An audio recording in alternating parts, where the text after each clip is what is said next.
percaya dengan Allah dan beramal amal yang soleh. Mana amal-amal yang soleh itu? Minal furudi wan nawafili.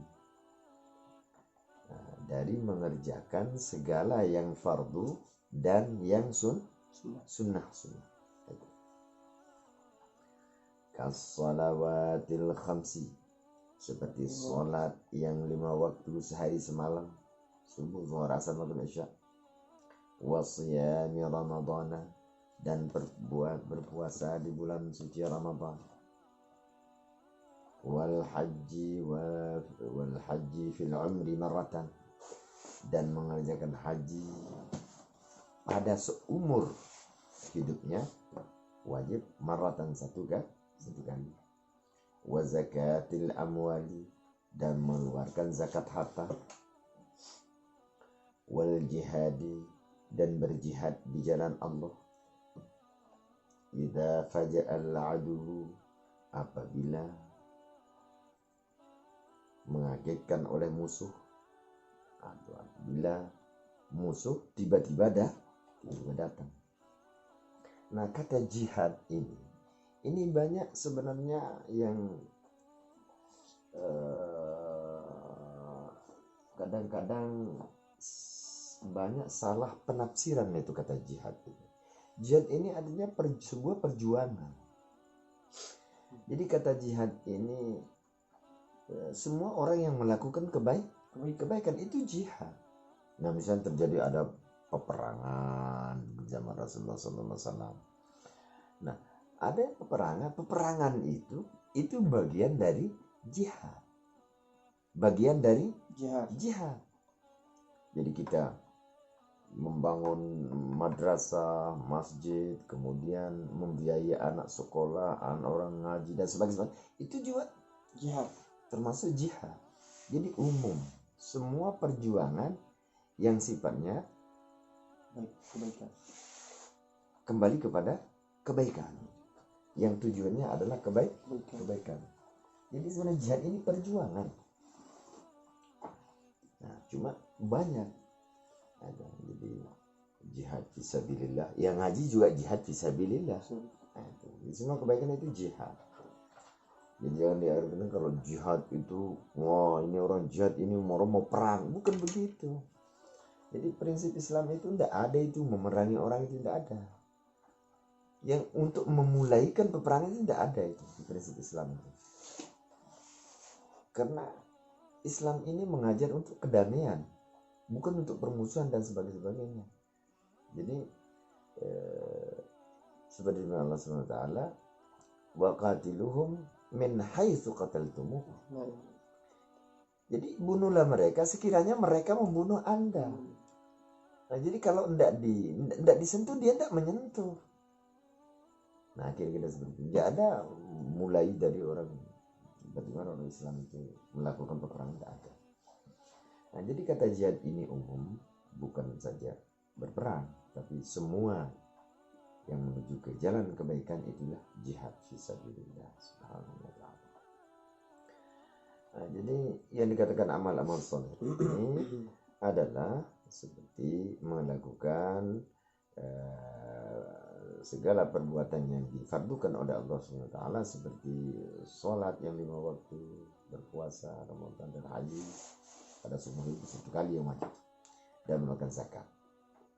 Nah, jadi kata sholawat ini juga, sholawat yang 5 waktu sehari semalam ini tentu dikerjakan dengan sebaik mungkin, juga berpuasa. Jadi kalau kita masalah siyam, kata siyam ini saja, makanya ibadah ini sebenarnya prinsipnya adalah untuk membuat orang itu sampai kepada Tuhan. Itu. Jadi seperti sholat, ya mirip juga dengan siyam Ramadan, haji juga. Cuman bentuk perbuatan zahirnya beda. Bentuk pelaksanaan zahirnya berbeda. Jadi kalau kita lihat ini, kalau sholat ini dikerjakan dengan cara berada di satu tempat. Kemudian siam ini kita bukan berada di satu tempat. Suatu masa.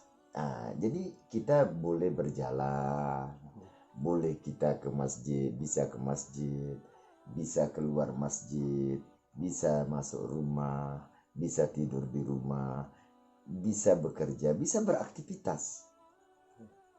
Ini juga ibadah. Jadi cara ibadah ini unik ini. Ada yang dilakukan dengan cara berada di satu tempat di atas sajadah. Itu sholat misalnya. Kemudian siam, ini ibadah. Menahan diri makan zahir dan batin.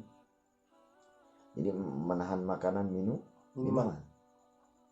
Ini ibadah. Nah, kemudian batin, yang namanya ibadah kan selalu ingat sama Allah Subhanahu wa taala.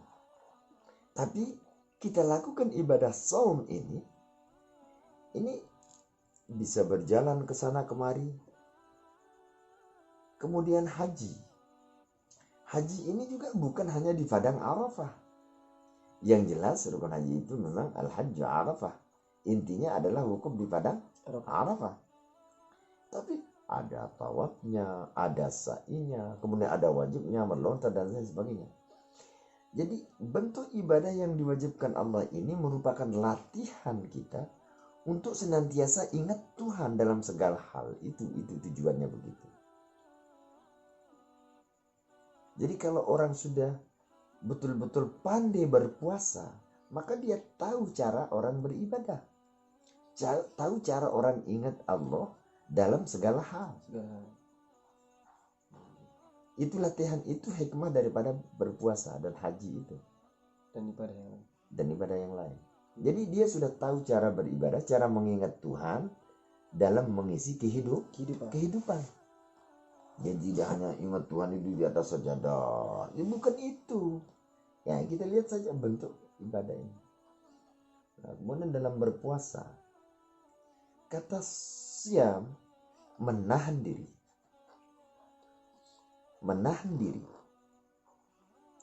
Diri zahir dan batin. Jadi kalau zahir ini ditahan supaya jangan dia menggapai makanan dan minuman. Jangan sampai dimasukkan ke dalam fisik ini. Baik melalui mulut maupun yang lain. Yang merupakan lubang atau yang rongga fisik ini tidak boleh dimasukkan. Nah ini secara zahir. Artinya apa? Jangan menyentuh makanan dan minuman. Maksudnya jangan sampai batin ini juga menyentuh ingatannya kepada makanan dan minuman itu. Jadi cuma disebut makanan dan minuman ini bagian daripada alam zahir kan. Jadi batin ini berpuasa, ditahan batin itu supaya jangan dia ingat kepada selain Allah. Itu tujuan puasa itu begitu. Latihannya niki sudah berpuluh-puluh tahun lah. Sholat 5 waktu, sholat sunat, puasa, haji. Enggak, dia senior. Jadi kalau hanya berlatih saja, tapi ilmunya kurang, susah juga. Nah sekarang berlatih membuat pesawat, tapi yang berlatih ini cuma mampu buat baut. Ilmunya tidak ada bagaimana membuat sayap. Durasi latihannya ini kencang, hampir tiap hari. Tapi tidak paham. Karena ilmunya yang minim di situ, yang belum cukup. Jadi harus ilmu cukup di situ. Itu sebenarnya. Nyapa harus dengan ilmu.